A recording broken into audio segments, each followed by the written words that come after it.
Good evening, ladies and gentlemen. Thank you for joining us tonight on episode 17, season 6 of The Standoff with Brad and Richie. We're here live every Wednesday on Facebook throughout the season. Evening, Richie. Well, if I'm honest, that wasn't the most exciting round of footy. No Warriors and several of the strong sides enjoying a bye, but a dominant display from the Dolphins added some much-needed excitement to the round. How are you, and what did you think of the weekend of footy? Well, thanks, Brad. Yeah, I'm with you. The round wasn't the flashiest watch. A couple of those games were tough to get through. But yeah, here's hoping for a good game tonight and a better weekend this coming weekend. How are you? Yeah, going good. Yeah, brutal. If we weren't doing the show, mate, I probably would have skipped most of those games in the weekend. Yeah. But no, got to sit through them. But yeah, hopefully, as you said, hopefully tonight's a step in the right direction. But while we're here live on Wednesdays at 8 p.m, you can also catch our show at your convenience on iHeartRadio or Spotify. Just remember to search for New Zealand Sport Radio. As always, we're going to cover everything you need to know in the week that was rugby league, including our top stories of the week, a review of the round 15 matches. We'll then take a look at the ladder, fantasy, and the tipping comp. We'll then preview any questions you guys send us through and any questions we've got for each other. We'll then preview round 16 and make our picks. And we'll probably talk about Origin for a little bit too. So remember to send us comments and questions throughout the show. And I guess it's time we just jump straight into the news, mate. Sounds good. There wasn't too much, but Mitch Moses, I guess, was the big one. Happened not long after our show last week. He's been ruled out of Origin with a calf strain. So Jerome Luai has been called in to replace him. So we see the old Panther halves combo back. You're the New South Wales guy. You're happy? Don't care either way? I think Luai was the right choice as a replacement, for sure. Yep. I think the Mitch Moses injury definitely hurts Parramatta more than it does the Blues. Yeah. I feel for Parramatta when we remember how bad they were. At the beginning of the year without him. And he loves getting ruled out of Eels games in Origin. He did it last year as well. Yeah. So it's unfortunate for them, but yeah, Jerome Luai, I think he'll slot right in. And just get going. So makes it a lot harder for Queensland to get that win, but it is what it is. I don't think they were going to win anyway. Which hurts as a Queensland fan. But we'll move on to the next one. We did talk about it last week. It's still an interesting situation, but Dom Young has returned to the Knights, effective immediately after playing them in the weekend. And he's going to be with the Knights until at least 2027. He's already named to start on the wing for them this week, replacing Sir Drops-a-Lot, James Schiller. It's just interesting. I was trying to explain it to my partner downstairs when we were watching it about the story, saying the Roosters don't want him because they don't really think he's good enough, but they don't want him to play against them, so they're waiting until they've played the Knights and then they're going to let him go, which just seems crazy to me. But I think it'll be better for him. I think when they announced that he was going to the Roosters, I think on this show I said I didn't think it was the right move and he probably should have stayed with the Knights. So it's good to see him come back to the Knights and help them. He's definitely a guy that can get them from tries, so they desperately need that right now. And yeah, he's too good to be playing reserve grade. So, completely agree. And who knows? Maybe a move back to where he kicked off his NRL career might spark some form back into him. Because you think back to that 2023 season, he was deadly. So yeah, let's hope we get back to that. I think he's been playing reasonably well this year too. The Roosters gave him a chance. It's just he never got the chance. Yeah. Every time he got called up, though, he didn't let them down. So fingers crossed it goes well for him. I tried to see today if there was any more confirmation, but nothing as of yet. But apparently Adam Reynolds has rejected the Tigers' offer and has signed a 1-year extension with the Broncos. As I said, still no confirmation from either the Broncos or Reynolds himself, but apparently it's all signed, sealed, and delivered. What do you take on that? If I'm honest, I don't know why the Tigers would be offering him a multi-year deal when he's kind of at the back of his end of his career, and he's shown a little bit of proneness to injury over the past couple of seasons. So they're just they're desperate for an experienced half because so. they tried the same with Sean. Sean Johnson, they tried the same thing. So, I mean, I guess that's why they brought Luai. But I know he doesn't play like maybe a traditional halfback. He might be more of a 5'8", but yeah, I just don't understand why they would make plays for like I say, a guy that's sort of towards the back end of his career, and you can't guarantee you're going to get every game out of him. I'd be looking more to the future, and I think they still have some good ones for the future, even with Galvin gone. Fainu's a talent. But yeah, 1 year extension at the Broncos, I think, makes a little bit more sense to me. He can kind of stay where he is, bit of continuity, and if that time comes next year, he decides to call it, he can call it. Yeah, it makes sense to me. You stick with the Broncos. If it is only the 1 year, you're already settled. You don't have to try to get up and move to another location just for 1 year. So yeah, I think it's fine. And Simon said the West Tigers need to make sure they have a half to get them to the top 9. Yeah, if we could. Good. Next bit of news, mate. We haven't done it in a while, so a bit of Dragons bashing. So there's been a lot of criticism thrown Shane Flanagan's way about his team selections. And I've got it here. I've got a quote from him. He continues to dispute reports of nepotism towards his son, Kyle, saying, and I've got his quote here, to say Kyle is under pressure is ridiculous. I think people are looking in the wrong direction. He's among our best players all year.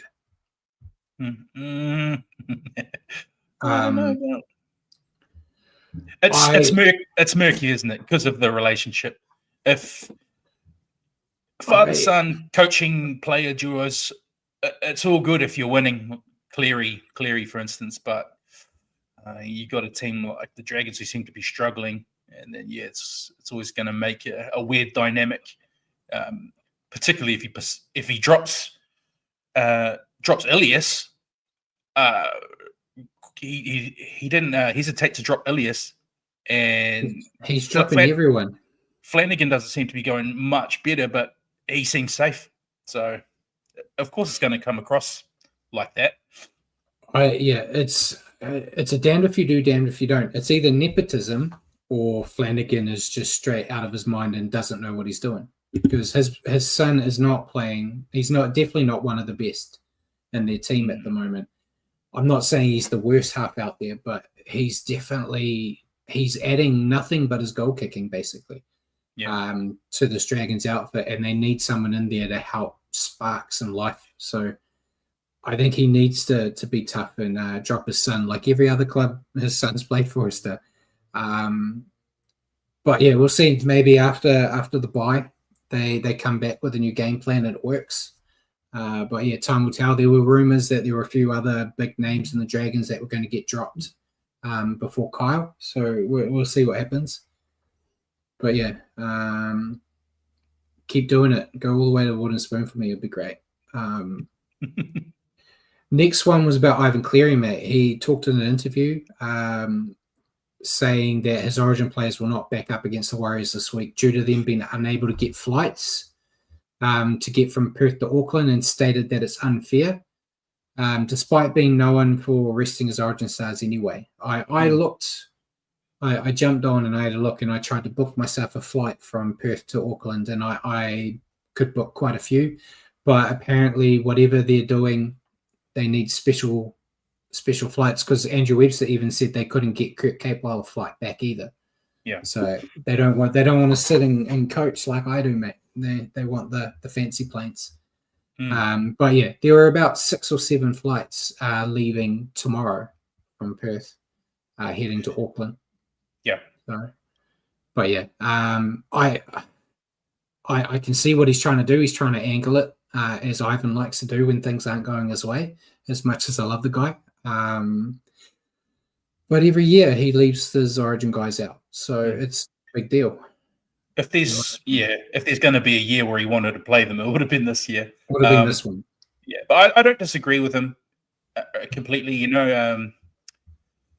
Origin period's tough on a few clubs that supply a lot of Origin players, and it's going to be particularly tough on the Panthers this year. But that's just the way it is without a dedicated rep window away from the NRL. Yeah. So it's not much in there. As a Warriors fan that gets to go to the home games, I am disappointed that it ended up this way, because I would have loved to have watched, Cleary and all that playing in the flesh, but makes the chances of winning a little bit easier when they're not there as well. So I'll take it. Next one, mate, is a bit interesting. Bryce Cartwright. Did you hear about what happened with him? Yeah. So he's been released from the Eels effective immediately, and he is joining the St. Mary's Saints. They're a lower grade club that he started his career with. So I guess that effectively means his NRL career is over. He seems all happy with it. It kind of makes sense. He's not making first grade with the Eels, so may have been getting a bit too much coin to be just sitting in reserve grade, so they were probably more than happy to let him go. Yeah, most definitely. But hopefully he goes well, and we'll see if he ends up in Super League or not. Next bit was the New South Wales state government has officially rejected the Rabbitohs' request to move their home games from McCall Stadium to Allianz Stadium. I still don't know the ins and outs of it, but from what I understand, New South Wales kind of want both stadiums to be having footy in to get that coin, instead of having all the games at the main big stadium. I know Rabbits are really pushing hard for it, but I'm over in New Zealand, mate. All those stadiums look the same to me. I don't really care. But no Trallians, eh? Yeah. No Trallians, so they'll have to give it another nickname. But it's just interesting to see the government wants. I can see their point of view, get revenue streams from two different stadiums opposed to just one. But it is what it is.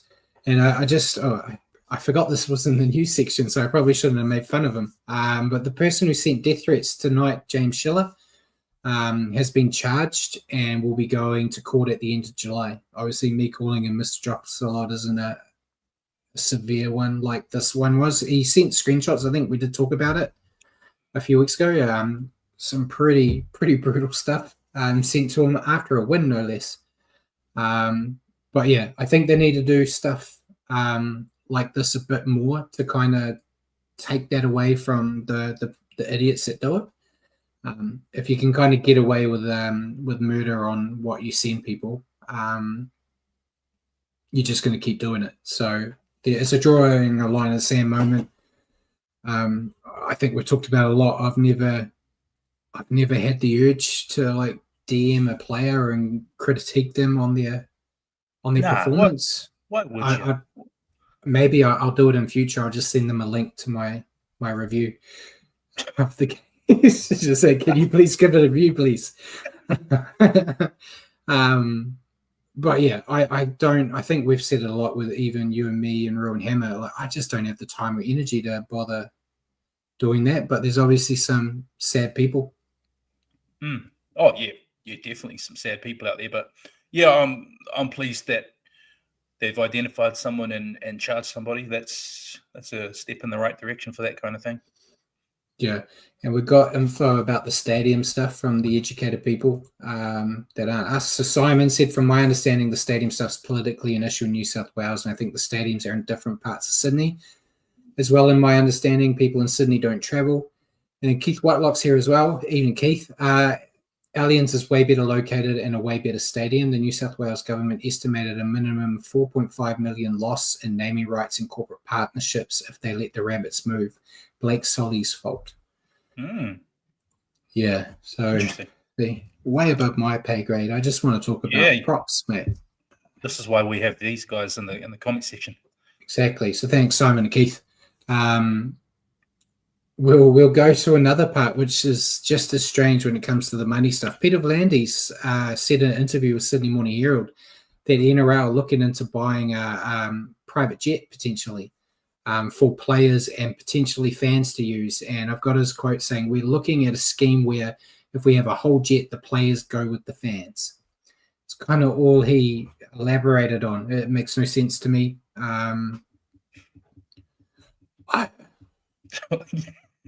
Why? That's my question. I have no idea. Why? I think there's other stuff they could work on. Yeah, 100%. Right. Rather than buying a plane, like maybe sort out this piss poor draw we have all the time that we're all complaining about.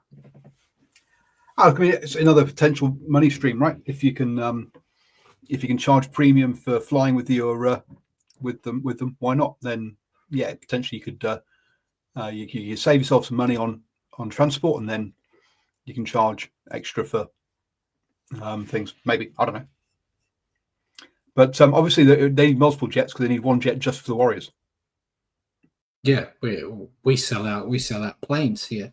And Jacko said, was V'landys joking or something? The interview made it seem serious, but I don't know. You just never know with that guy. He's shifty.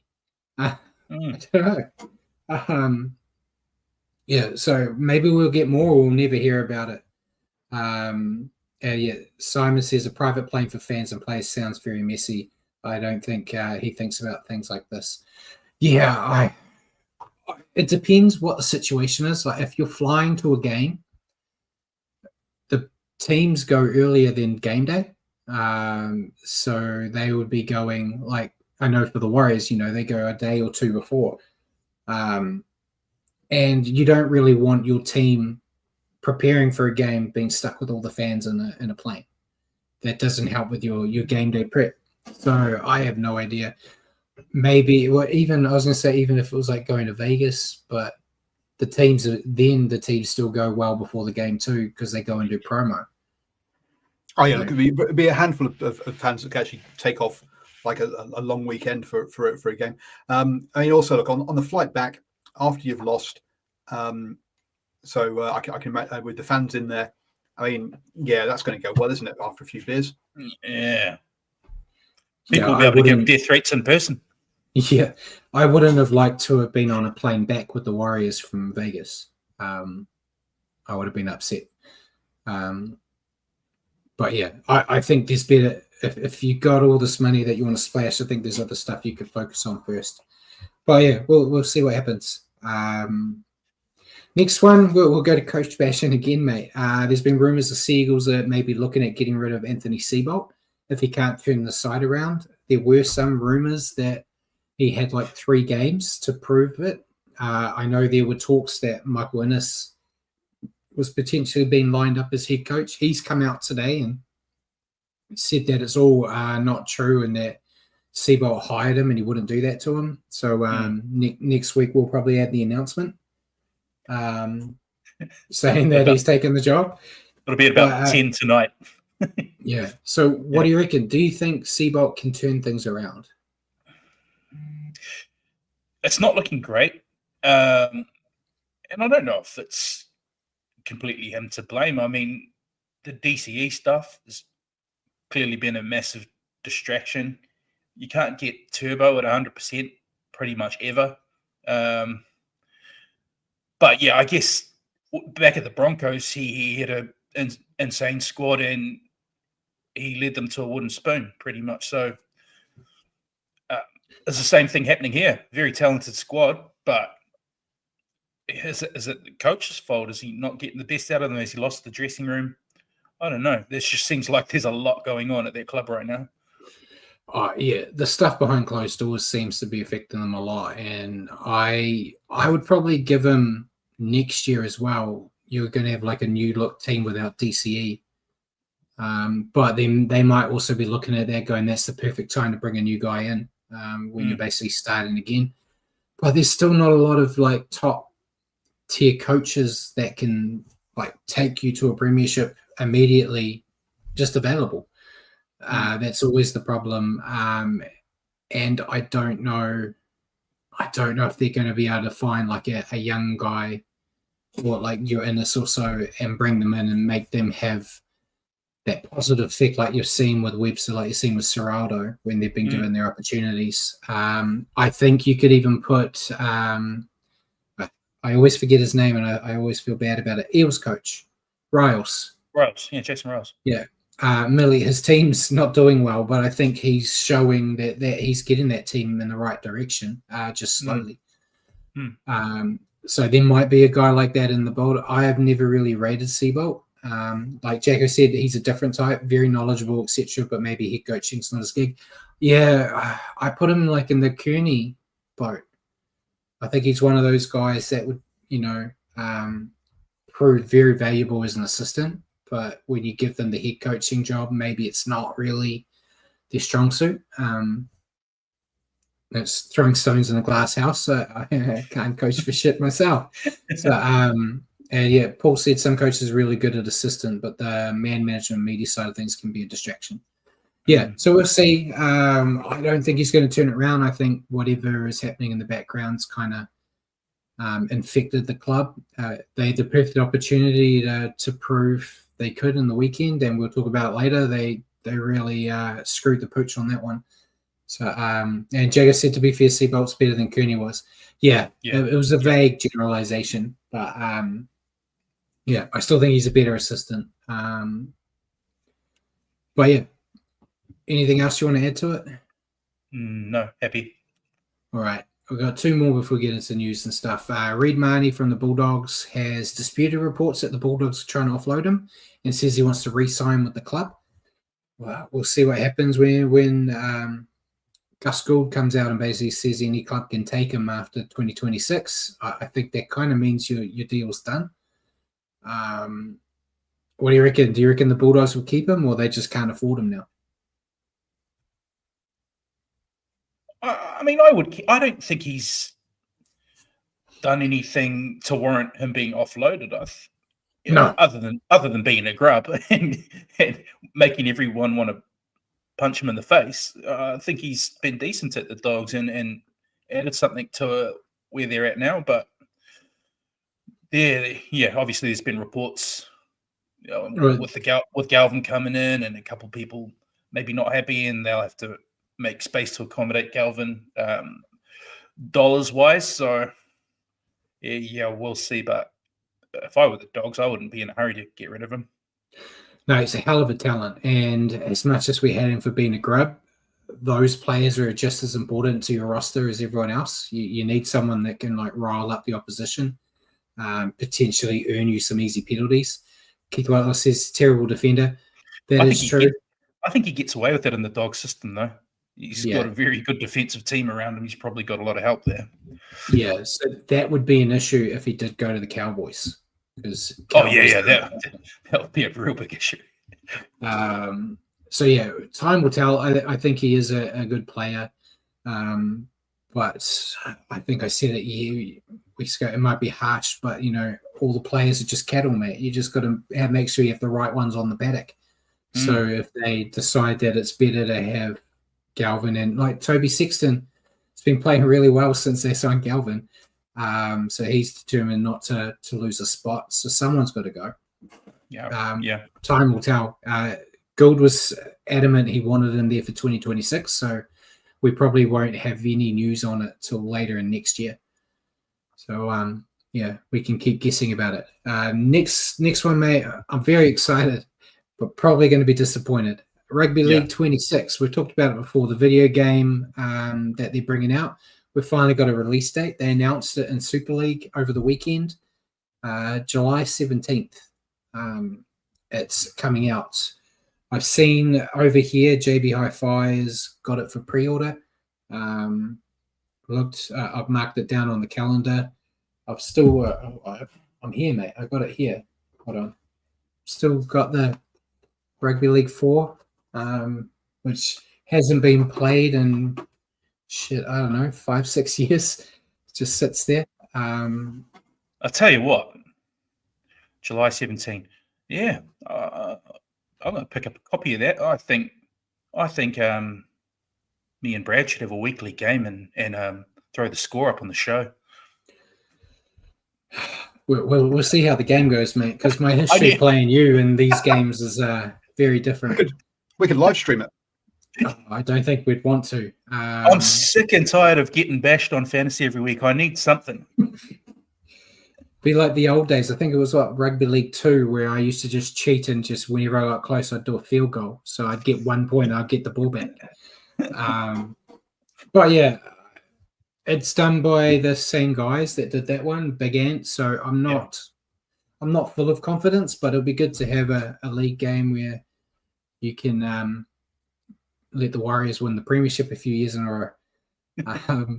But yeah, that was it I had for that. So we'll go to signings, mate. We only really had 2. Jojo Fafita is extended for 2 years, another 2 years with the Titans. I think that's great for them. Yep. And the Warriors extended Tanner Smith until the end of 2028. Yeah, so, pleased with that. Another talented youngster that they've managed to keep hold of. So I think that's great. I'm still very excited for what the future brings with that forward pack. Would like to see some outside backs from the young grades show some promise too. It'd be nice to have a couple of them. I feel like at the moment we're going to have a massive superstar forward pack, a decent spine, and then no backs. Because at the moment our young backs are Ali Leotau and Rocket Berry, and we can't trust that they're going to stay healthy. Yeah. As harsh as that sounds. But yeah, it's great signs that they're keeping these guys instead of all these young kids disappearing and going across the ditch. So yeah, very happy. You got any thoughts on it? No, yeah, I'm very pleased for the Tanner Smith one. Obviously, yeah, it's just the more of these young up-and-comers we retain, the better. It's just I think we'll be starting to bear fruit from the pathways we have. So, yeah, really pleased. Yeah, and Jay said Sal's a very good signing. Really rate him as a tough, no BS middle go forward. Yeah, I really like him and what we've seen him, and I've seen him quite a bit in New South Wales Cup and that, and yeah, no nonsense, and doesn't have the flair that some of those other guys have, but you don't want to have flair in every position. So I think it's a really good balance. So yeah, we'll go to injuries, mate. Put a foot up. It's going to take some time. I didn't get them all, but I grabbed some big ones. So Sam Walker, he was just coming back from that massive injury to play for the Roosters, then broke his thumb. So he's out for another 4 weeks. So I don't know who he hurts in a past life, mate, but he's got bad luck on top of bad luck. Yeah. As we mentioned, Mitch Moses, the calf strain, so he's out for 6 weeks. So wooden spoon for the Eels potentially now coming their way. And then Olakau'atu, this one hurt, mate. Dislocated shoulder. Oh yeah. And I think they said it was at least 4 weeks out, maybe more. And what was even worse was they took his try away. He scored a try. I was just going to say, what makes it worse is he did it in the act of trying to score a try, and he didn't even get the try. Yeah. I felt like the bunkers should have just thrown him a nice one there and just said, "Oh, mate, we'll give it." But yeah, devastating for Manly. You know, they're struggling as it is. Losing him doesn't help. Jazz Tavanga, also from the Eagles, he fouled his HIA 11-day stand down. They have the bye this week though, which helps them, so they won't miss a game. With him, Max Plath's season is over at the Dolphins. He's confirmed, and he's getting surgery on his ACL. Apparently, they're waiting until his MCL heals, and then they're doing the surgery. But yeah, he is done. Massive loss for the Dolphins, who mainly the last couple of weeks haven't really missed these experienced forwards. So long may that continue for them. Jason Taumalolo re-strained his calf in the warm-up before the game of the weekend. Happens with us old guys. TBA on when he'll be back.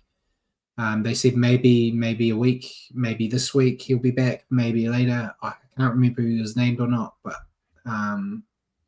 yeah, disappointing for them. Then we've got a few more Roosters. Egan Butcher, he fouled his HIA, 11-day stand down. Victor Radley fouled his HIA again with 11-day stand down, and he has met with an independent specialist due to the fact that he gets these head knocks every game.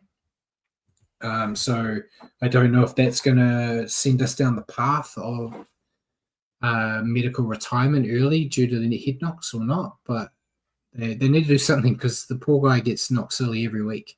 Yeah. And this one, mate, Keon Kolomatangi, he is fully graduated being a prop, mate. He has a suspected broken eye socket and he's been named on the extended bench to play this week, like all props do. So if he was a second row or a back, he'd have a couple of weeks off. But yeah, that's impressive. And Jack said Payton strained his arm throwing pins in the box. Yeah, he was the not happy chappy in the box. And then the last one was Ali Leotawa. It was confirmed today by Andrew Webster in a presser. He needs surgery on his assigned osmosis injury and will miss 6 weeks.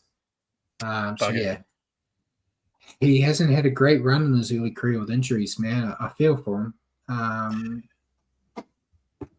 But yeah, we'll see. It is a worry, hey. I hope with someone like him, he has a sort of James Tedesco kind of, Tedesco was like that when he first started, and then now he seems to be almost indestructible. So fingers crossed, because you would hate to be, it's been a negative guy right now, but you'd hate to see, like, in a couple of years, Ali Leotawa just as injury prone every week, and Graham Walatolfa becomes like the next big thing at the Rabbits at centre, and you're like, we bet on the wrong horse. That's a negative view. Ali Leotawa is a hell of a talent, though. He just needs to have some luck when it comes to injuries. So fingers crossed this is the last one for a while.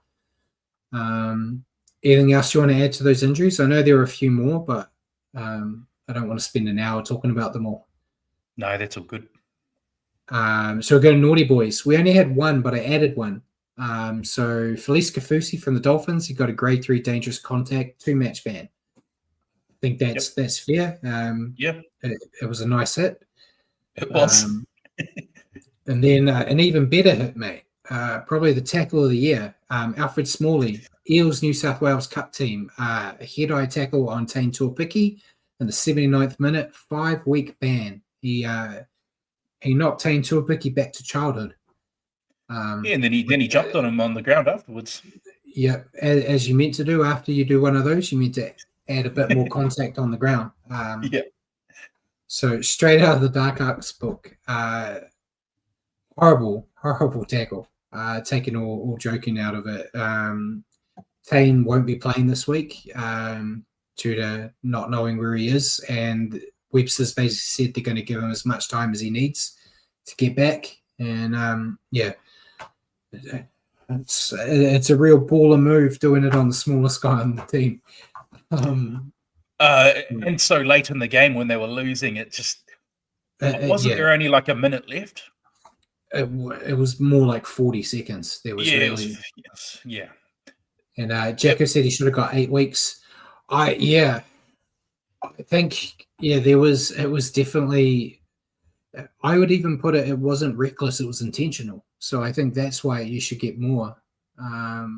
He was definitely going for he wasn't looking at doing high, like a low tackle. It didn't bounce up. It was direct contact straight away. But it's 5 weeks in New South Wales Cup. Does anyone really care? I guess that's why it's smaller. That's when, aggressively jamming in goes wrong. It wasn't nice. Yeah.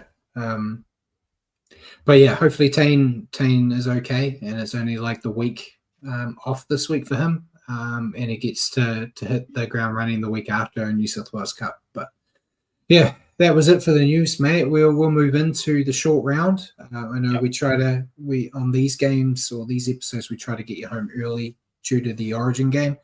So we'll see if we can do it. But yeah, Thursday night, Sharks defeat the Dragons 30-18. Yep, 5 tries to 3 here for the Sharkies. Braden Trindle had 2. Brendan Nakora and Sione Katoa had 2 for the Red V. Damien Cook, King Tonga, and Jack de Belin. Yeah, less than stellar start for the Sharks here, looking well off the pace. However, they woke up and dominated the second half. Brayley was a constant threat from dummy half, and the backs, like Sione Katoa, look very dangerous. Been saying it for a while, but the Sharks won't be a threat in finals until they can put together 80-minute performances. But at least they got the much-needed win. Yeah, definitely not a polished performance from the Sharks. Made too many errors, struggled to click. Like you said, Brad, in the second half, they finally did click, and they were able to storm home. So, yeah, but after the last couple of games, though, they won't be too worried about polished wins. They'll be taking any win. They'll just be pleased to get the job done this week, and hopefully build back into form from here. Yeah, and before I ask you about the Dragons, Jack, you said bludger of a game. I think Sharkies may be on the slide. All but one game, I think, were bludgers this week. But yeah, your thoughts on the Dragons? Yeah, surprisingly, the Dragons actually completed higher than the Sharks did. And if a couple of the areas came from Sloan struggling under the high ball. They did miss 35 tackles. So defensively, and I think that stat got worse the longer the game went on. And they didn't look like they had much idea with the ball in hand at times as well. But another down week for the Dragons, and some soul searching required again this week, and a smile on Brad's face. Oh, yeah, I love it. Dragons did start well and looked the better side until halftime. I was furious at halftime, mate, because I was like, I picked the Sharks. I can't get every game wrong in this short round again. But in the second half, the Sharks found another gear and the Dragons didn't respond. The poor discipline hurt them, and they just lacked direction on attack, which we kind of mentioned with Kyle Flanagan earlier. The buys come at the right time for them as they need to go back to the drawing board and figure out how to find some attacking spark. Your player of the game? Went AFB. He played some good minutes and did some good heavy work up the middle there. So, yeah. I cheated and went with the fantasy, which was Blake Brayley, who led fantasy with 89. I went with him too. He had the most tackles in the game. He had the most line breaks for the Sharks, and he had one try assist. But he was just really good, and he was one of the guys that helped spark them in that second half. So I had to give it to him. He's been good. Next game, Titans defeating the Seagulls 28-8. And Adam Finau-Blake had 84 fantasy points. Yeah, not far behind Brayley. Yeah. Titans defeat the Seagulls 5-2 for the Titans. Alan Fitzgibbon, Lofi Camperero had a couple. Jaden Campbell and Chris Randall. For the Seagulls, we had a double to Ruben Garrick in the first half, and that's it. Yeah, very good effort from the Titans here. I gave them next to no chance at getting even close in this game, but they look like a brand new side. The forwards work together as a unit, and the backs just use their speed, which they've got in abundance. They kept their errors low and just applied pressure to Manly.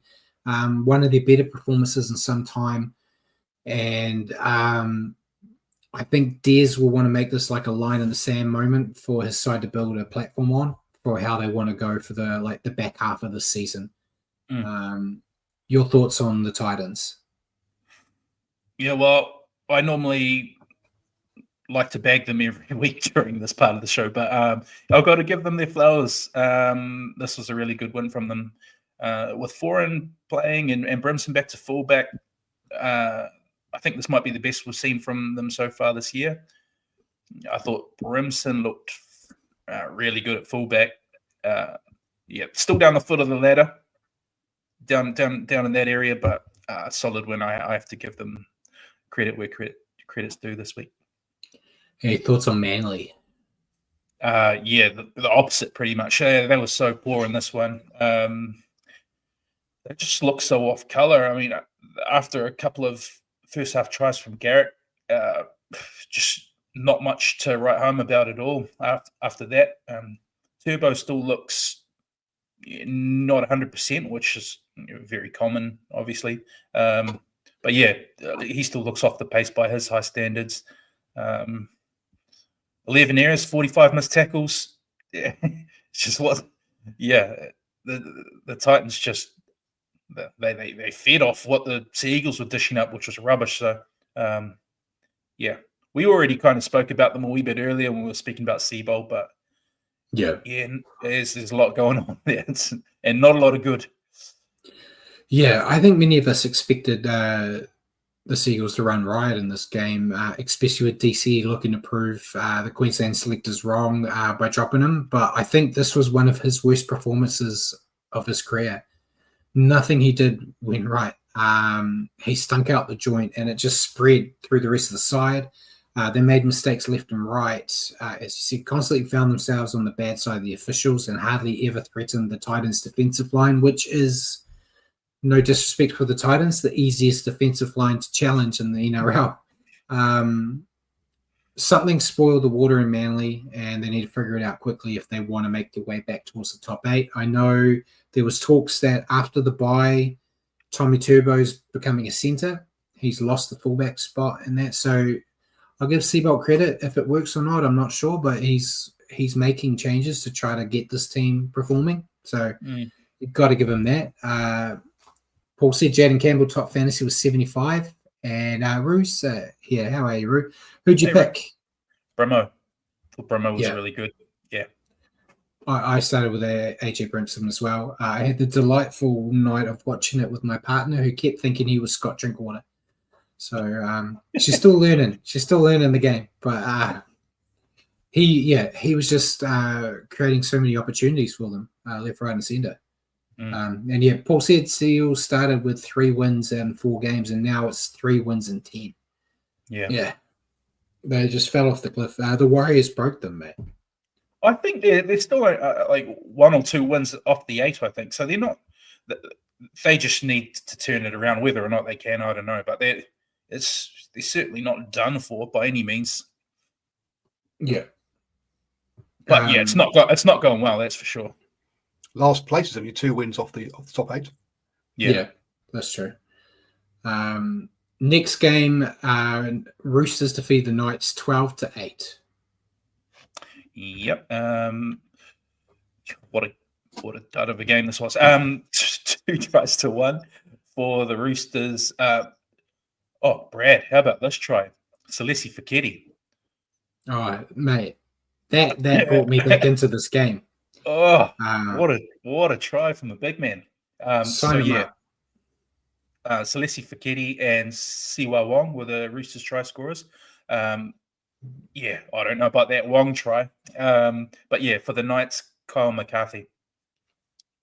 Yeah, Feketi's try was amazing for a front rower. I think I was talking to you and Ruin Hammer, and I was like, this just sucks. And then he did that, and I was like, I'm back into it.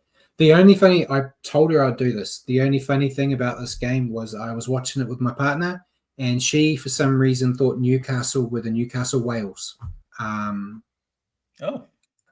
I said I'd say it because I said that was the stupidest thing. They're sitting there with a giant knight in the top left corner. The Roosters were poor here, but they stayed in the fight and were lucky to get the benefit of the doubt with Siwa Wong's try, which proved to be the difference. As Roo said, can you actually control the ball with your forearm? I think the exact words I said to my missus was, if that was a Warriors player, that was a no try. I think a lot of teams wouldn't have got that one. I don't know what they did. It wasn't a try. It helped with my tips. So I'll take it. But it's not going to be a game the Roosters are going to want to watch back. It was horrible. A lot of mistakes and missed opportunities. But better to play bad and win than losing. And these 2 points could prove to be vital at the back end of the season. So, not pretty. They'll just suck it up and move on and be happy with the 2 points. Yeah, isn't this one that shows basically that the it's going to go through the stats here because it's so one-sided on the stats, and yet the Knights just couldn't score. And again, shows their lack of cutting edge with this one. 54% of the possession. They had more runs, more run meters, more post contact meters, the same number of line breaks, more tackle breaks, more average set distance, more kick return meters. They they had on defense, they had to make less tackles. They missed less tackles. Sure, they gave up 2 intercepts, and they had a lot more ineffective tackles, but and also penalties as well. They only gave up 3 penalties to 6. Lots of the stats in the Knights' favour, but just no points. Yeah. Sums up their season. Yeah. Your thoughts on the Roosters, Matt? Yeah, they'll certainly take the 2, but they could probably consider themselves a little lucky to be doing so after the controversial trial we've already mentioned. Even with a couple of Origin players missing, I definitely expected more from the Roosters, but yeah, definitely we're off in this one. But you said it correctly, Brad. It's better to win ugly. Yeah, so not a lot of I can say. They won. It was hideous to watch, but they'll take the 2. Yeah. Your thoughts on the Roosters? The Knights. Knights, sorry. Yeah, I feel for the Knights a wee bit. They were bad as well, but they were ahead for much of this game. They conceded the cracker try to Fekete, but the controversial one to Wong handed them a loss that, as Paul mentioned, they statistically they weren't probably as bad as the Roosters, but again, just their lack of attack has come back to bite them. Yeah, kind of the same as both of you were saying. I thought the Knights were the better of 2 horrible sides here, and they were hard done by a poor call with that try, but they still had time to get the win. You know, that try, there was still 10 minutes left. They just had a massive case of the dropsies, which stifled many of their attacking plays, and just not a great performance from most of the team, and they'll just want to brush to the side and move on as well. Who do we have? Sua Wong led fantasy with 76 points. Who did you go with? I picked out Teddy out of a very hard bunch to pick from this game. I went with Teddy as well. I thought Sua Wong was a monster out there, but due to the fact that they already gave him that try, I wasn't going to give him the call. Yeah, so I went with Teddy as well. It's kind of like Murphy's Law. When you're not sure, you just go with Teddy, right? Yeah. Next game, we actually got a footy game finally. The Dolphins defeating the Cowboys 58-4. We got a footy game from one team. Yeah, 10 tries to 1. For the Dolphins, Bostock had 4, should have had 5. Yachted for Oren Keeley, Kurt Donahue, Avarillo, Herbie Farnworth, Ray Stone, and Cody Nicarima. Isn't he tearing it up right now? Yeah. Just the one try to Murray Talangi for the Cowboys. Yeah, another massive win for the Dolphins here. They have to be the most informed side right now. They really found some momentum. They ripped the Cowboys apart with the ball in hand, making full use of second phase footy, and just never gave the Cowboys a chance, scoring almost for fun. Seem to be one of those sides that are building for the finals push, and will be a finals team everyone will want to avoid. I guess the question is, have they peaked too early, or are they getting to the right point and this is just the beginning? I guess is the question for them. But yeah, I've been very impressed with how they've been going, especially, doesn't matter if they've lost their Origin players, they'll still dominate. Your thoughts on the Dolphins? Yeah, fantastic game from them. They've really exploded the past couple of games. Their halves both really hit their stride and are leading the team around beautifully. I can't really pick out a lot of negatives from this game. The only negative I can say is that they should have had over 60 and Bostock should have had 5. Other than that, they were on fire. Yeah, your thoughts on the Cowboys? I'm sure this will take you a while. Yeah, very poor from the Cowboys. They're up and down to begin with, but you take out a couple of their best players for Origin duties, and it leaves their depth exposed. This will just be one they want to flush and move on.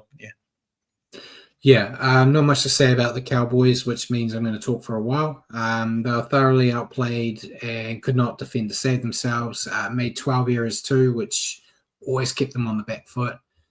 They just lacked the polish. Less than the Dolphins. The Dolphins made 14 errors. Yeah, but when you're scoring that many tries, you're just apparently going to let a few slip. One of them was Bostock's 5th try where he just dropped it cold with no one by him. Yeah, they just lack the polish to stay competitive here, and lots of work for Payton to try and get this team back on track. I think we know who the player of the day is for us. I don't know who the fantasy leader was, but who'd you pick? It had to be Bostock. Yeah. And Bostock ended up on 103. When Bostock 2, we don't have a 4-try rule, but I assume it would be the same as the hat trick rule. So, it was just a great game for him. And credit to Cody Nikarima for giving Herbie a try. It was helping my multi, but I needed the Cowboys to actually show up, and unfortunately they didn't. He would have made a few people that had Cody as any time try scorer. He would have made them mad, but he wound up. He got one in the anyway. Yeah. And then we'll go to the final game of the round, mate. Sunday, the Bulldogs have been the Rabbits 24-18. Yeah, it was actually 4 tries apiece for the Dogs. Toby Sexton, Marcelo Montoya had 2, and Connor Tracy for the Rabbitohs. Alex Johnston gets another try closer to the record. Tallis Duncan, Jack Whiten, and Tyrone Munro. Yeah, great start from the Bulldogs. Their attack looked sharp and they piled on the pressure and were rewarded. Then the storm happened, and they all had to go off the field for what felt like forever with the lightning. Soft, mate. These Australians, scared. Then when it disrupted their groove a little, and then when they came out, they took their foot off the gas a bit, which allowed the Rabbits back into the contest. Finally got their attack back on track in the final 20 to keep control of the lead. Another solid display from the tabletoppers, but they'll want to keep their discipline in check, as while it didn't cost them the match here, it could in the future. And Jacko said he gave up watching this game, had enough of bludgers. Well, you don't have to watch them because you can come here and listen to us complain about how horrible they were to sit through. Your thoughts on the Doggies, mate? Yeah, clearly hot start from them. Had that feeling about it. I thought even without their origin players, they were going to run away with it. But like you said, Brad, having to leave the field due to the lightning definitely felt like it disrupted their flow. After coming back on, they weren't in the same sort of.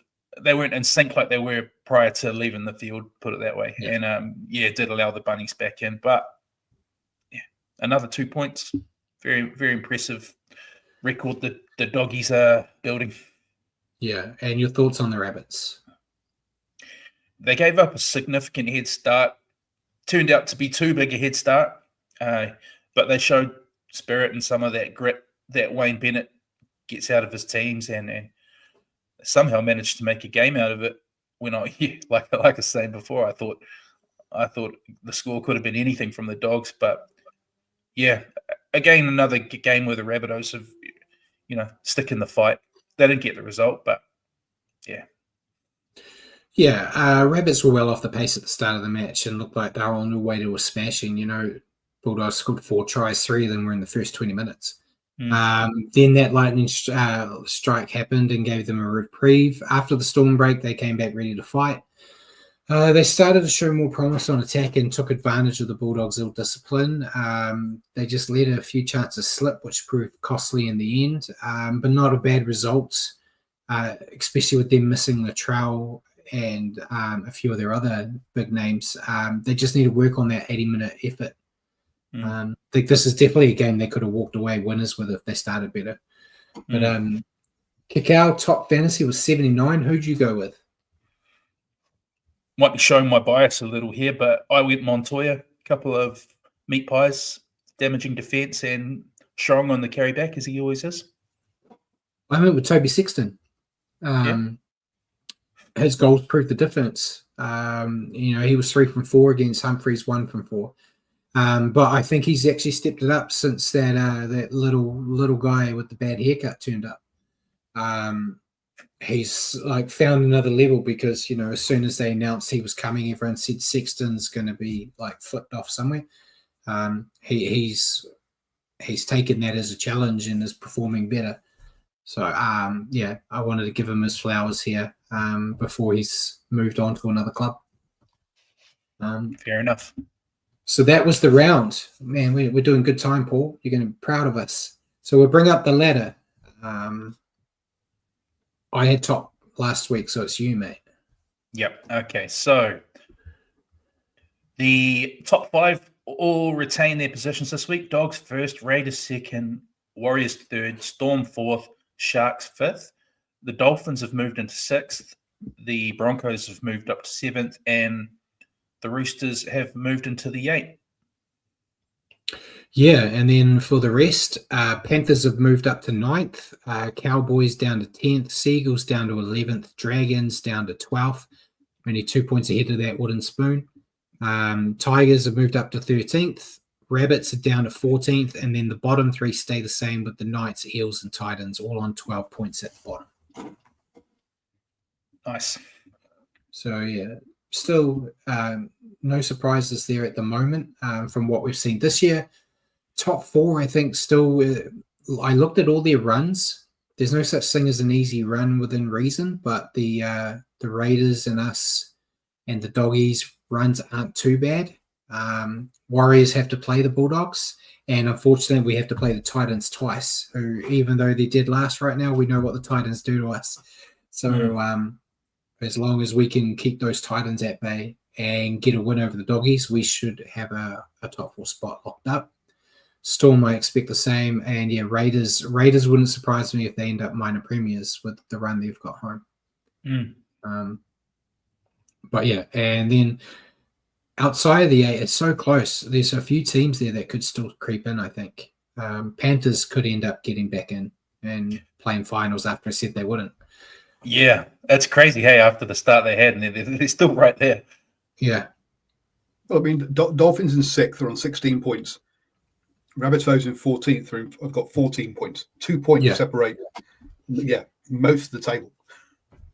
Yeah. So, yeah, it's long may it continue. We just got to keep winning. And Jack said, geez, front row, Brad Skew, the Titans. Titans were rubbish last year, and they put 66 on us. And then they beat us twice. So we have bad luck against them. I think it's different this year, so I think we'll do the job, but I don't know. I get nervous about them because they do like to embarrass us when they find the mood. It's been many losses we've had against them. But we'll go on to fantasy teams, mate. We won't talk too long because it was rubbish. Oh, putrid. Yeah, so you had 431. Great score from you, mate, with a lot of people not playing. And I completely forgot about fantasy, so I was in strife too. But I still ended up on 563. So even when I forget, I'm still better than you.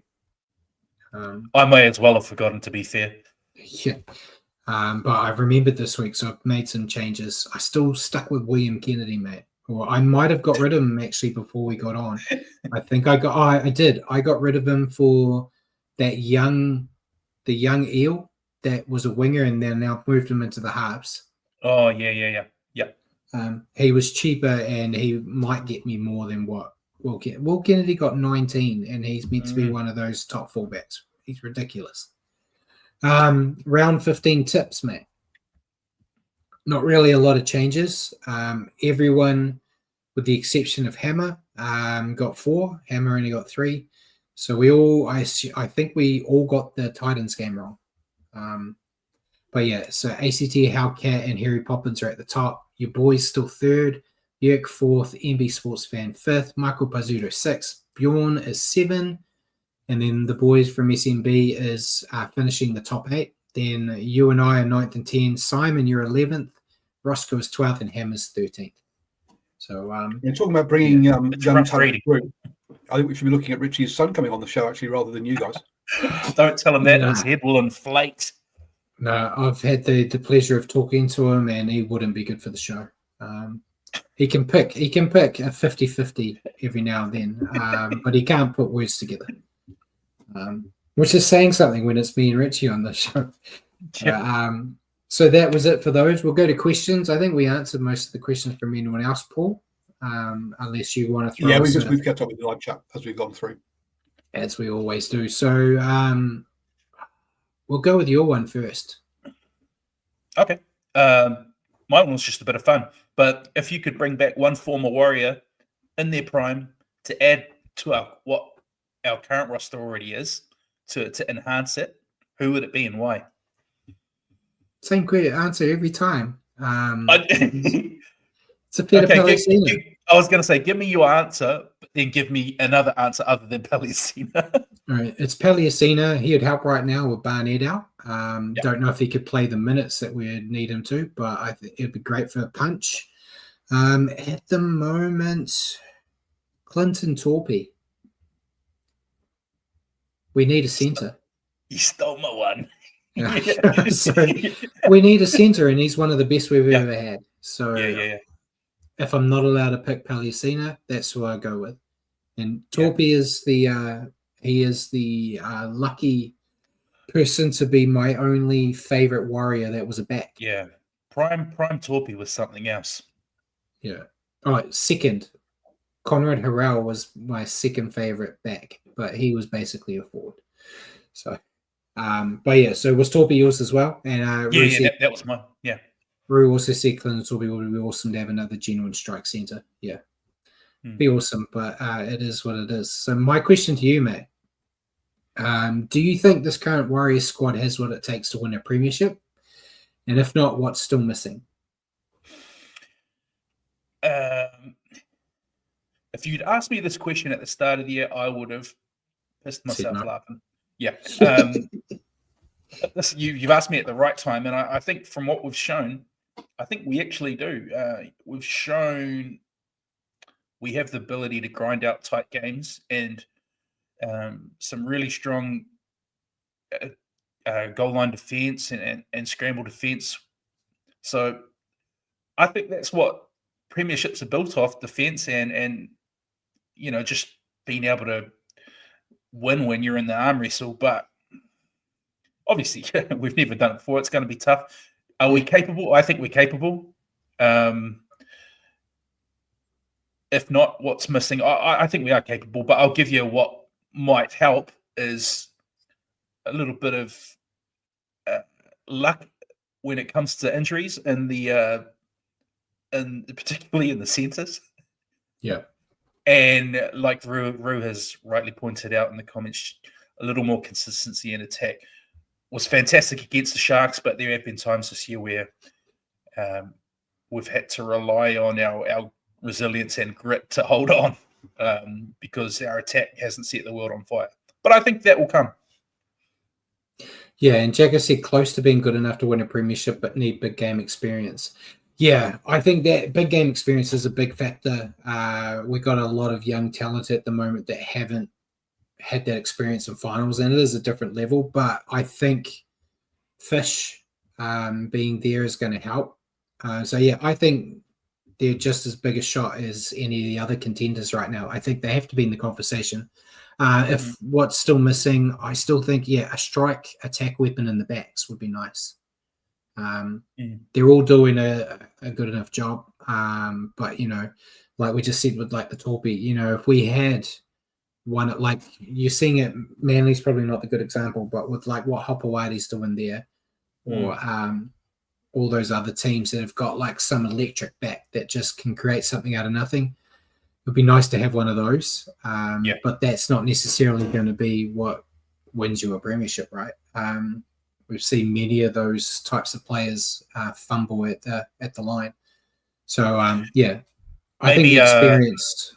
Maybe a top-level goal kicker as well. Yeah, well, admittedly, as shitty as it's been, he's only missed like one a week the past couple of rounds. Yeah, Jay said Metz is a strike weapon. He is. That's true. I just mean like an outside back to join him. But yeah, I still think they got a good shot.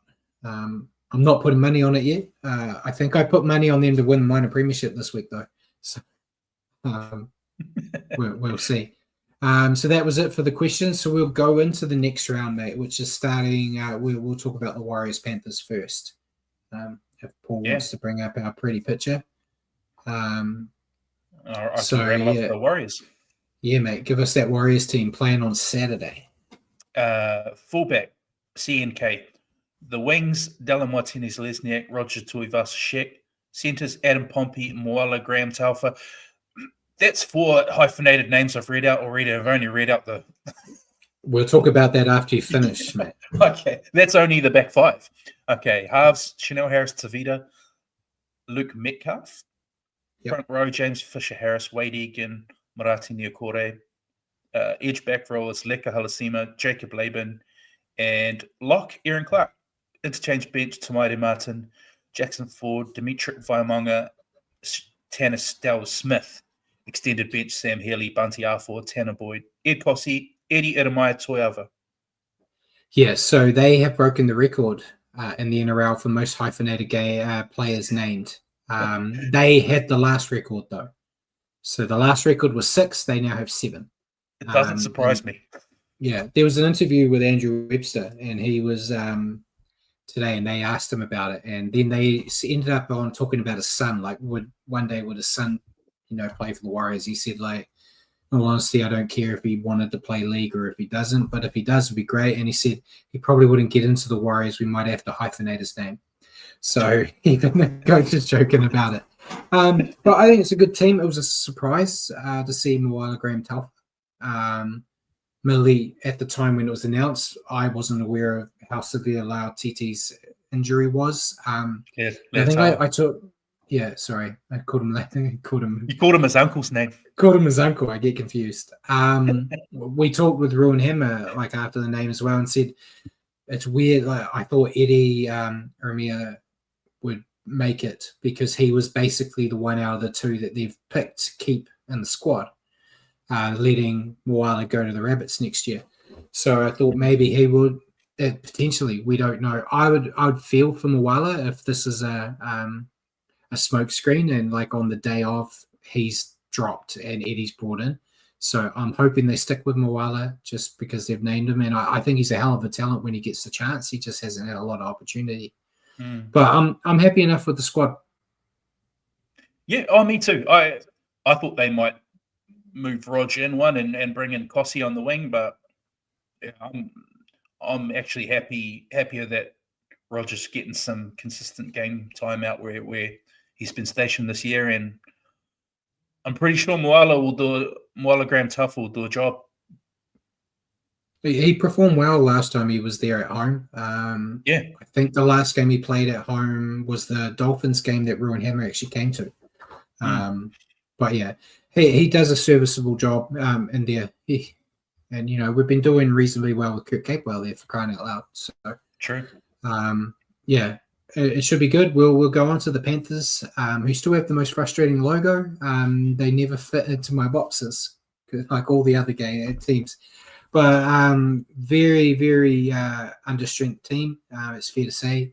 We've got Dane Laurie at fullback, Thomas Jenkins and Paul Alamodi on the wings, Isaac Targo and Casey McLean in the centres, Blaze Talangi and Brad Schneider in the halves, Moses Leota and Lindsay Smith in the front row, Mitch Kenny, captain at hooker, Scott Sorensen, Isaiah Papali'i, and Matt Eisenhuth finished off second row on lock. And then we've got Trent Talau, Liam Henry, Laurent Patia, and Luke Garner on the bench.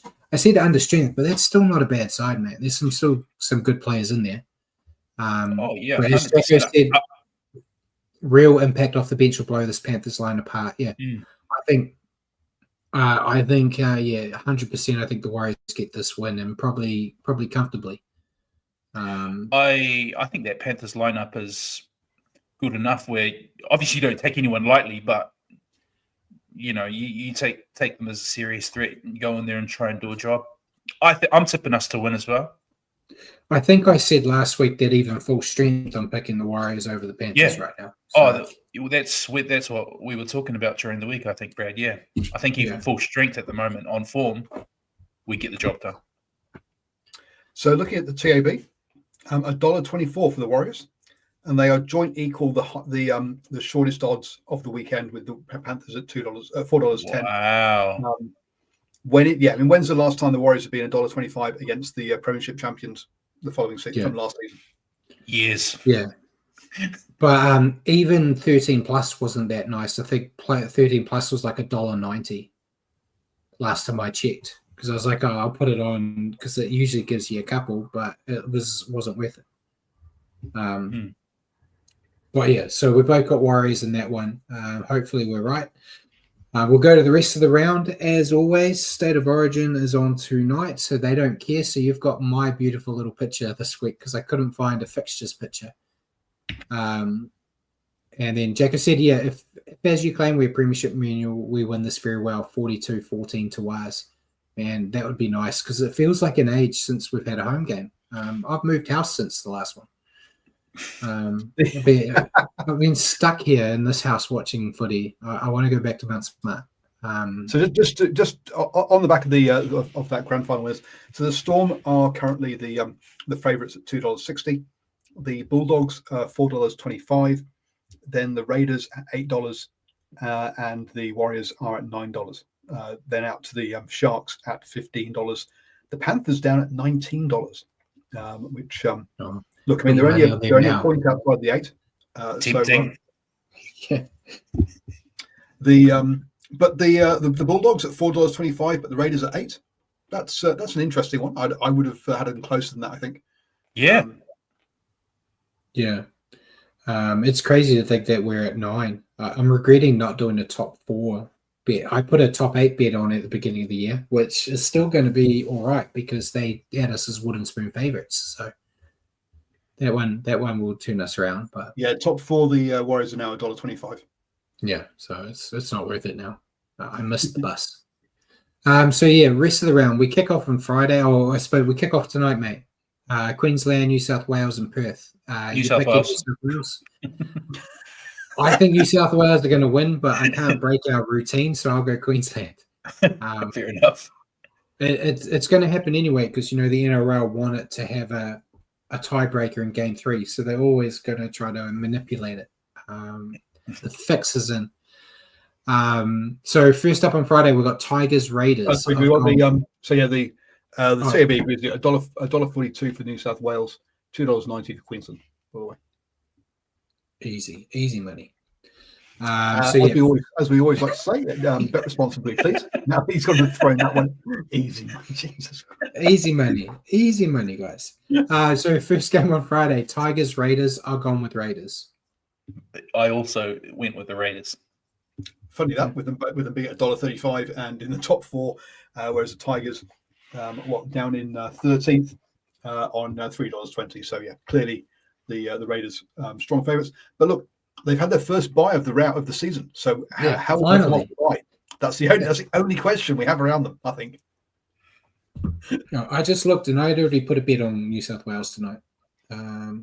So I don't even remember. That's a problem, guys. Please bet responsibly. Yes.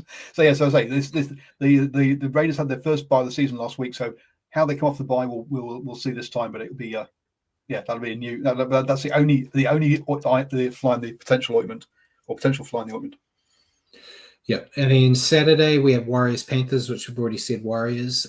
The second game on Saturday is Dolphins Knights. I've gone with Dolphins. I think really, it's silly to bet against them right now. Yeah. Well, yeah. I mean, and also the Knights again, right? We've been talking about them as being the team that just basically can't score points. So yeah, $1.26 to the Dolphins. Only 2 cents worse than the Warriors. The Knights at $3.90. I mean, clear favourites. Then the final game on Saturday is Rabbit Storm. I've gone with Storm as well. Me too. Yeah, they're all back up and. Yeah, the Storm, the equal shortest favourites, shortest odds at $1.24, just like the Warriors are. But the Storm are away from home, whereas Rabbitohs $4.10 at home. Yeah, but they're at the home they don't want to be at, Paul. So there is that. Yeah, that's true, and they have a 1-3 record as their recent form. That's why they want to leave it. I think Rabbitohs look at home. They're 4 wins and 4 losses. Away from home, they're 2 wins and 4 losses. So they've got a better home record than away record. And the Storm are not great away from home. Two wins and 3 losses. So the Storm, this is from a form guide. If you're looking at it purely from that, these odds would look a bit crazy. And then first game on Sunday, we've got Broncos Sharks. I'm going with Broncos. I think Broncos will come out firing at home. They know they're got to go up another level, so I think they will win. The Sharks, I'm just not convinced on them, Neil. I edged it to the Broncos home ground advantage. So the Sharks sat in fifth in the table. Sorry, the Broncos in 7th. The Broncos' current form is 1 win and 2 losses out of their last 5 games. They had 2 byes by the looks of things, which I mean is just a bit crazy with the whole NRL scheduling that they've had 2 byes in the last 5 rounds. And yet they are the favourites for this at $1.50 compared to the Sharks at $2.60, who 2 wins and 2 losses from their last 4 games. 5 wins, 2 losses at home, whereas the Broncos don't travel well with 2 wins and 5 losses. All the stats say the other way around, but the TAB agrees with you. That's why we're going Broncos. And you're talking about the byes. Warriors had their bye last week, have 2 games, then they have their 3rd bye. So it happens to a lot of them. Second game Sunday's Roosters Cowboys. I'm going Roosters. I'm expecting the Cowboys to bounce back, but I can't see them winning it. Yeah, tough game to tip. I went Roosters though. Yeah, Roosters $1.44. The Cowboys $2.80. Look, Roosters in 8th. Cowboys 1 point behind them in 10th. Admittedly, the Cowboys don't travel very well with 2 wins and 4 losses, but the Roosters at home 3 wins, 4 losses. So the Roosters actually are vulnerable at home. So we'll see. And then the last game, Eels-Titans, the game everyone's going to want to see in the final one, 16th versus 17th. I've gone with the Eels at home. I think they've shown more on attack than the Titans have shown on defense. So I'm going for that. I'll go the other way then. Titans. Wait. Well, you actually picked the other way, though, for our tipping comp. I feel I'm going Titans. Yeah. So changes notes. Look, this one's a strange one. So the Eels in 16th, the Titans in 17th, but that's only on points difference. But the Eels at $2.30 compared to the Titans at $1.64. The Titans away from home at $1.64. They've only won once away from home all season. Twice away from home with 5 losses. But I mean, look, they both lose more than they win either away or at home. But yeah, I'm surprised the Titans are that. You've both got Brad's got the Eels. Richie, you've suggested it's kind of a coin flip by the way you were talking about it. For that to be that difference, I'm a bit surprised. I've got no faith in the Eels without Mitch Moses. That's the only reason I went Titans. The Titans, you can't really have faith in them. They're a basket case normally, but yeah, they look good on the weekend. So I don't think you have faith in either team at no, certainly not. Who are sort of the bottom 2 of the table. But apparently the TAB's got a lot more faith in the Titans than the Eels. I'm surprised at that. Kind of how big the gap is. I'm looking at my round 16 multi, and that's the one game I didn't put in it. I picked 7. Yeah. I picked all the other games. That game I didn't pick. I would have thought that game, the odds would have been dead even. Yeah. Surely. Yeah. But yeah, so that's the round. Paul doesn't trust us enough to do multis anyway. So we'll see. I've been winning a couple of multis, Paul. So if you're interested to get back into it.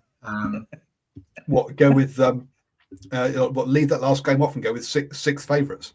I mean, how often do we? I mean, that's definitely not going to work, is it? It's going to happen. I feel it. I feel it in my bones. We're good for one hit a season, aren't we?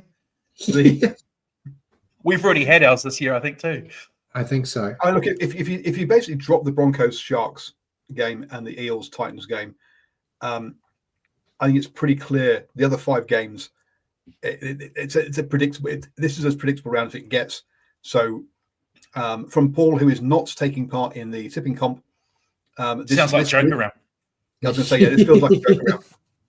There's only 7 games. You don't want to waste a joker round on a 7-game round. Yeah, that's true. But I suppose if you got 7 out of 7, that's better than if you did a joker round like I did and get 7 out of 8. You know. Or the same. Yeah. It's the same amount. Yeah. It's late. Mess. Doesn't work. I'm not using my joker yet. I'm waiting.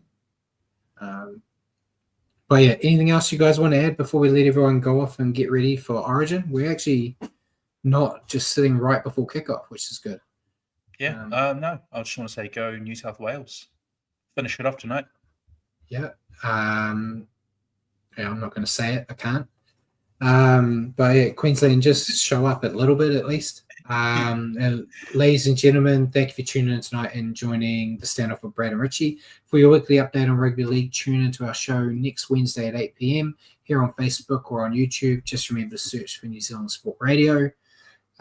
Cheers for joining us, guys. Cheers for helping out, Richie. Thank you, Paul, for all your work in the background. And good night, everyone. Cheers for helping out Richie. Richie, God, Yeah. dude, co-host, he's helping. co-host being wow, flexed by Brad.